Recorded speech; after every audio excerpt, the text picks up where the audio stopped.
Las características fundamentales de las redes de acceso de banda ancha fija, por otra parte también de las redes de banda ancha móvil, los parámetros que gobiernan su rendimiento son, como explicábamos anteriormente, su velocidad de subida, es decir, la velocidad con la que la información se sube por parte del usuario hacia la red, y lo que también es relevante es la velocidad de bajada, que es la que normalmente consideramos que es la velocidad de descarga de la red hacia el usuario.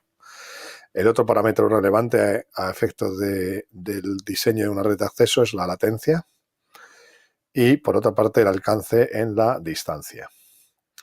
Las redes de acceso de banda ancha fija que vamos a ver son las basadas en cobre, el ADSL, el VDSL, las redes basadas en cable coaxial y fibra, redes híbridas de coaxial y fibra, HFC, y las redes de fibra. En este gráfico lo que podemos apreciar es las 4 parámetros. Por un lado, la velocidad de bajada, la velocidad de subida, upstream, bajada es downstream, la latencia típica, medida en segundos, y por otro lado, el alcance de la red, es decir, los bucles de abonado de las diferentes redes, qué alcance en metros pueden conseguir a efectos de ofrecer sus mejores prestaciones. Desde el punto de vista de la velocidad de bajada, el downstream, tenemos por un lado las redes XDSL, esta primera categoría, tanto en su versión ADSL como en su versión VDSL. En el mejor de los casos, con una DSL 2 en su versión 2 podríamos llegar a 20 megabits por segundo. En el caso de las redes VDSL, podríamos llegar en el mejor de los escenarios, acortando el bucle en longitudes muy cortas, a 100 megabits por segundo. Las redes HFC,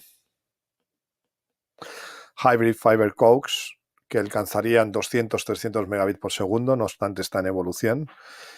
Y finalmente las redes de fibra, que típicamente actualmente podrían operar a nivel comercial hasta 1 gigabit por segundo. Desde el punto de vista de la velocidad de subida, tenemos las redes que son asimétricas, de ahí es el origen de la A, asimétrica. Vemos que puede subir 1 megabit por segundo. Por otro lado, tenemos las redes VDSL, que también tienen algún tipo de asimetría, puesto que la descarga es a 40 megabits y la descarga es a 100 megabits y la subida es a 40. Las redes HFC también son asimétricas porque la descarga se hace a 100 gigabits, y la gran ventaja de la fibra pues sigue siendo su carácter simétrico, es decir, tanto la subida como la bajada podrían realizarse a 1 gigabit por segundo.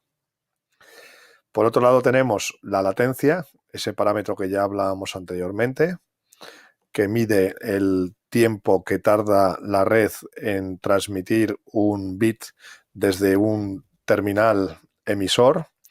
La red lo recoge, le hace el tratamiento correspondiente, lo conmuta, lo transmite y se lo entrega al terminal receptor. Pues en eso estaríamos hablando con las redes de fibra en 0,3 milisegundos. Y sin embargo ya el resto de redes, tanto ADSL, VDSL como las redes de cable, las redes HFC, estaríamos hablando entre 15 y 40 milisegundos. Esto es lo que típicamente podemos medir con la PlayStation. Podemos medir el retardo, la latencia de los servidores, de nuestra conexión respecto de los servidores. Indudablemente en videojuegos en tiempo real, online, lo que nos interesa es tener cuanta menos latencia mejor. Significa que reaccionaremos antes que nuestro competidor. Y desde el punto de vista de los alcances de los bucles, las longitudes de los bucles a los que podemos conseguir estas prestaciones, tenemos por un lado la limitación que tienen las soluciones de basados en par de cobre en torno a inferiores a 1 kilómetro, es decir, pueden conseguir velocidades o esas latencias o esas velocidades a longitudes de bucle inferior a 1 kilómetro. Los ADSLs con mucha menos velocidad, por ejemplo, de 6, 7, 8 megabits podrían llegar a 5 kilómetros. En la práctica son 3 kilómetros lo que se está utilizando. La fibra, como explicábamos, la gran ventaja de la baja atenuación que tienen, podemos llegar a bucles de fibra de 10 a 20 o 30 kilómetros, con lo cual con un solo nodo óptico en una ciudad podríamos llegar a tener cobertura, cuando antes necesitábamos en par de cobre en bucles de 5 kilómetros del orden de 10, 12, 15 o 20 centrales para conseguir lo mismo.